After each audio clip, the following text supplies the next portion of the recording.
There are two kinds of people right now: those who sense that something fundamental is shifting, and those who will figure it out later. If you're here, you're probably the first kind. This is Naradigm Shift, where disclosure, consciousness, and the new world meet. Welcome to the shift. Hello, this is Gerry Gomez of the Naradigm Shift. Today is Mother's Day in the U.S., Sunday, May 10th. It's nice to be back with you. Thank you so much to all the new subscribers to naradigmshift.substack.com. Since I've returned about 6 weeks ago, time flies, doesn't it? Let me give you some context about who's talking to you first, because in this space, context is everything. From around 2018 to 2022, I was the media team lead and main interviewer for prepareforchange.net, a global network whose origin was a request from the group calling itself the Resistance Movement. Former intelligence professionals and high-level military insiders, and others who believed a major planetary transition was coming and wanted to seed consciousness in an awakening population before it arrived. These guys go back to the mid-60s and early 80s. I worked inside that network for years, saw behind the curtain a lot. We didn't always get it right, but we presented consistently, seriously, and with sourced rigor what was then considered fringe. A lot of that fringe is now mainstream. The workings of the cabal and global elite, the scamdemic and financial system reset, and importantly for today's conversation, the UAP hearings, the official acknowledgement of non-human intelligence. The language is shifting in real time inside government briefings. The world behind that curtain gets foggy at times, but the intentions were good. The goal was always to prepare people to be active participants in the event, not passive observers waiting for someone to hand them a new world, but conscious co-creators of it. After 2022, I stepped back deliberately, not because the work stopped mattering, because the next phase wasn't reporting, it was building. Real-world structures for a post-disclosure world, wellness infrastructure, community frameworks, and the architecture you need not to just understand the shift, but to actually thrive and live in it. I'm back now, and 3 days ago on May 8th, the Pentagon released 162 declassified UAP files through a new government portal they're calling Pursue. They mentioned it was going to be aliens.gov, but a lot of you have noted that that site doesn't seem to be up. Possibly it's being attacked, and that's part of the hybrid warfare that goes on. The Director of National Intelligence described it as the first of many releases, and this series has been arguing that exactly this kind of managed sequence disclosure was already underway. Now it has a government acronym and a website. Today we're not analyzing the files, but we're asking the bigger question. What does the morning after disclosure actually look like? For humanity, for the institutions we've built our lives around, and for you personally. And what do you do with the information once you have it? And this is Naradigm Shift. Let's go. So let's start with what just happened. 162 files, decades of sightings, military personnel, diplomats, astronauts, drone operators from multiple continents, all describing things they couldn't explain. Released through a government portal with a name that tells you everything about the framing, Pursue. Presidential Unsealing and Reporting System for UAP Encounters. They built an acronym. They built a website, and they said, and this is the part worth sitting with, they said the cases are unresolved, quote unquote. They invited the private sector to draw its own conclusions. Think about that for a second. The government releases 162 files on phenomena it cannot explain, and then hands the interpretation back to you. That is not transparency. That is a very specific kind of move. In the Schrodinger series, which appears on naradigmshift.substack.com, the written arc this podcast is based on, released in the first week of May. We called this Managed Collapse. You don't suppress the truth forever. Suppression is costly and increasingly leaky. What you do instead is control the moment and manner of revelation. You release enough to generate engagement, enough to feel like progress, but not enough to force a single definitive conclusion. You keep the observer in superposition, invested, watching, interpreting, without collapsing the wave in any direction that you didn't choose. Friday's release did exactly that, and the reaction across every community, mainstream media, disclosure advocates, skeptics, believers, confirmed the thesis in real time. Same files, completely different cats. So the question in this episode is asking is not what was in the files. We'll do that analysis separately as more material surfaces. It's always good to step back and give things a chance to breathe, especially during the fog of war. But the question today is bigger and more personal than that. The box is open. Something has begun that cannot be fully recalled or resealed. What does that actually mean for the institutions we've organized our lives around, for the communities that have been preparing for this, and for you as an individual sitting with this information right now? Because here's the thing, this isn't abstract anymore. This is the morning after. And the morning after is a specific kind of moment that history doesn't handle particularly well.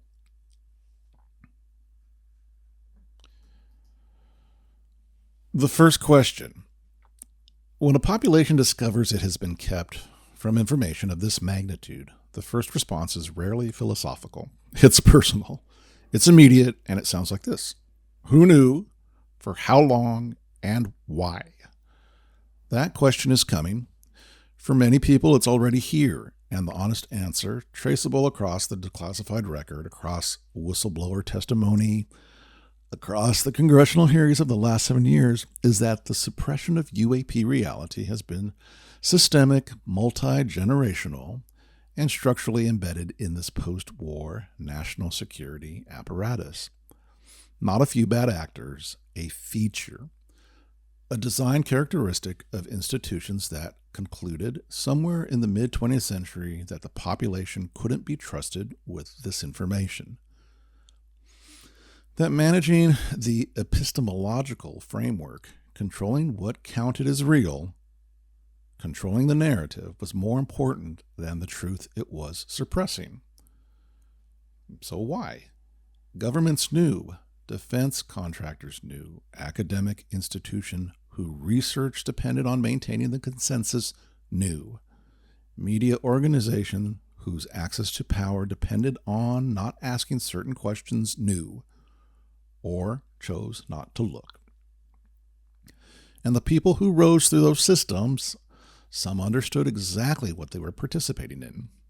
Others simply found that the path to influence ran through structures that extracted a quiet toll on integrity. A story not filled, a question not asked, a funding line not followed. The access was real, the cost was real. In simple terms, and I've seen this pattern from the inside, people rose to positions of power on the backs of good people who trusted them. Often knowingly, sometimes not. The outcome for people who did the trusting was largely the same either way. That anger is justified, and it is going to surface in ways that are predictable if you're paying attention to what history tells us about how societies process revelation at scale. So let me ask you something directly. When you sit with Friday's release, when you look at the files, the testimonies, those decades of documented encounters, what do you feel? Because that feeling is data. It's telling you something about where you are in relationship to this information. Whether you're in the observer trap, waiting for someone to tell you what to conclude, or whether you're beginning to form your own sovereign assessment. That distinction matters more than most people realize right now. Segment 3. the Archon principle, I want to introduce a concept here that most mainstream discourse will never touch, but that I think is essential for understanding the architecture of what's being dismantled. The word is Archon. It's Greek. In classical Athens, it was simply a civic title. The chief administrator, the ruler of systems, politically neutral, a manager of what exists. The Gnostics of the 2nd and 3rd centuries took that civic term and gave it a cosmic dimension. In their cosmological framework, archons are the administrators of the material world, entities whose primary function is maintaining the system, not through overt cruelty, but through enforced forgetfulness, keeping souls unaware of their own nature, manufacturing the conditions that make the prison feel like home. Now, I want to be clear that I'm presenting this as a philosophical and historical framework, not as verified metaphysical fact. But here's why it matters in this conversation. The Gnostic Archon is not inherently evil. It is a ruler of energy, someone or something that understands the administrative architecture of reality and can work with it deliberately. In the negative application, trap, confine, maintain the veil. In the positive application, heal, liberate, facilitate graduation.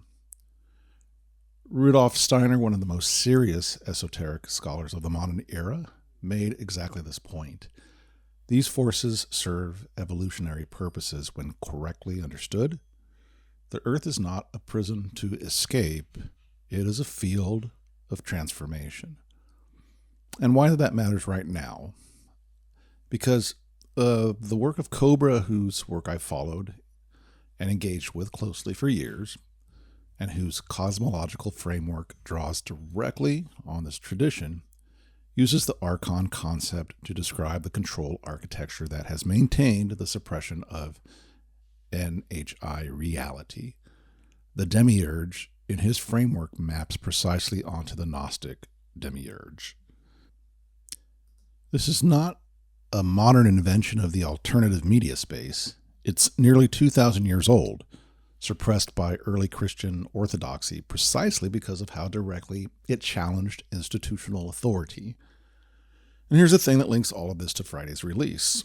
When the veil drops, not in 162 carefully selected files, but in the irreversible consensus level way that is now approaching, people will discover two things simultaneously. First, that non-human intelligence, NHI, is real and has been real for longer than recorded history. Second, that a specific understanding of how reality is constructed, encoded in mystery traditions, suppressed from general circulation, used to maintain control, has been available all along. That second discovery may ultimately be more destabilizing than the first, because it means the question isn't just who are they, it's who are we, and what we were capable of that we were prevented from knowing. Those are not comfortable questions, but they are the right ones. Segment 4, fracture lines. So let's be honest here. What follows a revelation of this magnitude? Because the discourse around disclosure tends to one of the two failure modes. Either triumphalism, the files are out, the truth is free, now everything gets better. Or catastrophism, the system is too corrupt, the damage is too deep, nothing will change. And the truth is more demanding than either. When NHI reality enters genuine public consciousness, irreversibly, undeniably, the fracture lines are predictable, not in their precise form, but in their structural locations. Institutional authority collapses simultaneously. Science, religion, government, media. The four pillars of consensus reality which create the narrative, which have created the paradigm, the Naradigm. That shift all require re-examination all at once. That is the name of the concept behind Naradigm Shift. In an instant, the conversation, the narrative, will have shifted. So no institution was designed to manage that simultaneously. Now, national identities fracture. Countries whose history is inseparable from a specific account of human origin face questions their political systems were not built to answer. Religious traditions face the deepest crisis in recorded history. Some will reframe and deepen, others will shatter. The response will not be uniform, and some of it will generate dangerous social dynamics as institutions that have organized human meaning for centuries try to maintain authority in a reality that no longer supports their foundational claims. Now, I want to name something that most voices in this space avoid. The potential for violence is real. When people trace the thread far enough from suppression to institutional complicity to the specific humans who maintained the veil, some will arrive at rage that seeks a physical target. History is consistent on this point. This is why the infrastructure being built right now, community frameworks, wellness architecture, coursework, integration support that help people process paradigm collapse at the level of the body and not just the mind, is not supplementary to the disclosure work. It is disclosure work. The fracture needs a container. Grief needs a path. The rage needs somewhere constructive to go. And there's a question worth sitting with personally.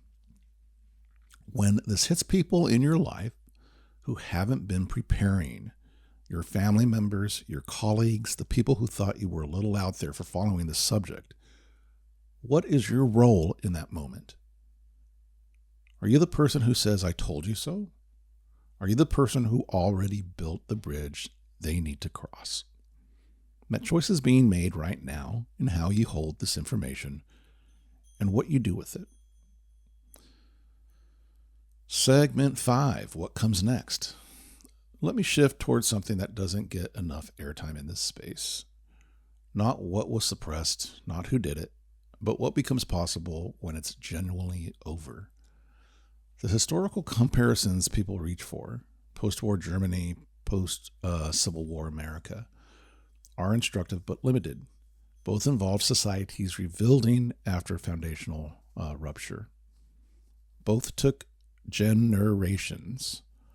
Both left deep scars that in some ways are still present. But neither had access to what is potentially available on the other side of this transition. Suppressed energy technology, power generation that doesn't depend on extractable, controllable, scarce resources, eliminates at a stroke the foundational economics of manufactured scarcity. Every conflict whose real driver was resource competition loses its engine. Every system of control built on energy dependency requires re-examination. And then medical technology that addresses the body at the level of frequency and field rather than only chemistry. Conditions currently considered chronic or terminal become approachable from entirely new angles. And I present this seriously held intelligence from sources I've addressed over decades, not as verified fact, the possibility of assistance from intelligences that have been observing this moment far longer than we have. Multiple serious frameworks in this space converge on a consistent picture that there is a community of conscious civilizations and that Earth's current transition represents the threshold crossing that opens a different quality of relationship with that community. So not rescue, graduation. And the assistance available on the other side of that threshold exceeds what current human imagination can fully map, which is, in the most literal sense, the beginning of wonder rather than the end of it. So let me ask you this. What do you do when manufactured scarcity dissolves? When the systems that required the majority of your time and energy to service are no longer operative? When the question shifts from how do I survive to what do I actually want to create? Because that question is coming, and the people who have thought about it in advance, who have a genuine answer to it rather than a blank where that answer should be, are going to navigate this transition very differently from those who haven't. What are your passions? What have you always wanted to build or make or experience or understand? What have you deferred to some later date that manufactured urgency kept moving further away? Those questions are no longer premature. They are the most practical questions you can be asking right now.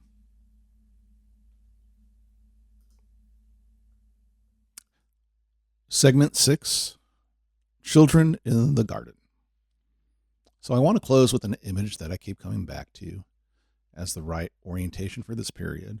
Not the warrior who survived the battle, not the analyst who mapped the terrain correctly, not even the wayfarer who built the infrastructure while others waited, though all of it has their place.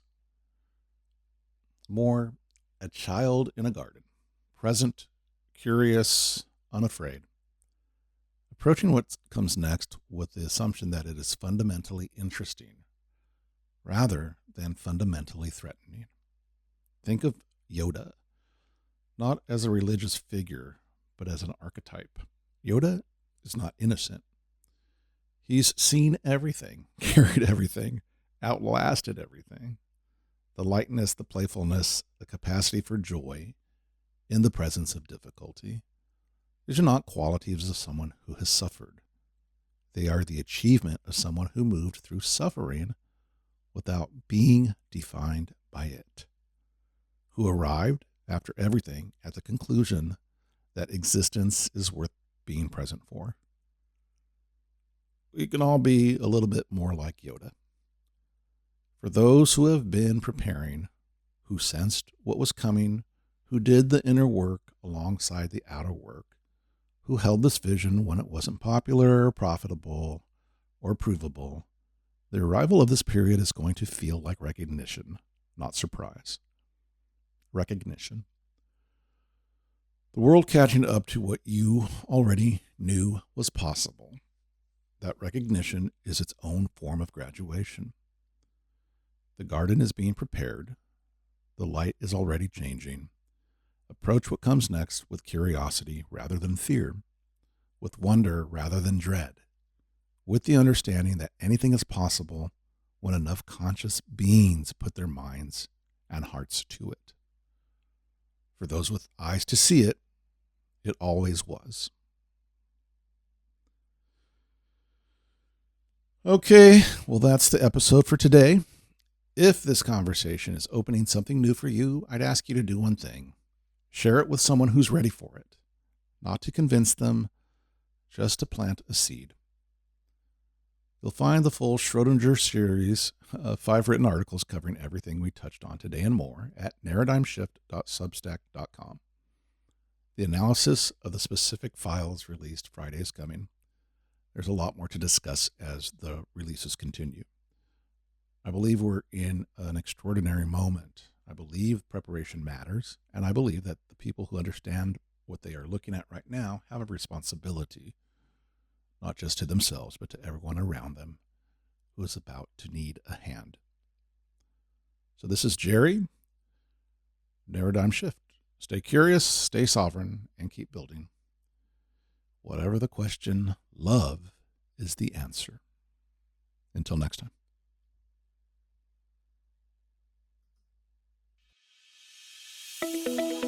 There are two kinds of people right now. Those who sense that something fundamental is shifting, and those who will figure it out later. If you're here, you're probably the first kind. This is Naradigm Shift, where disclosure, consciousness, and the new world meet. Welcome to the shift.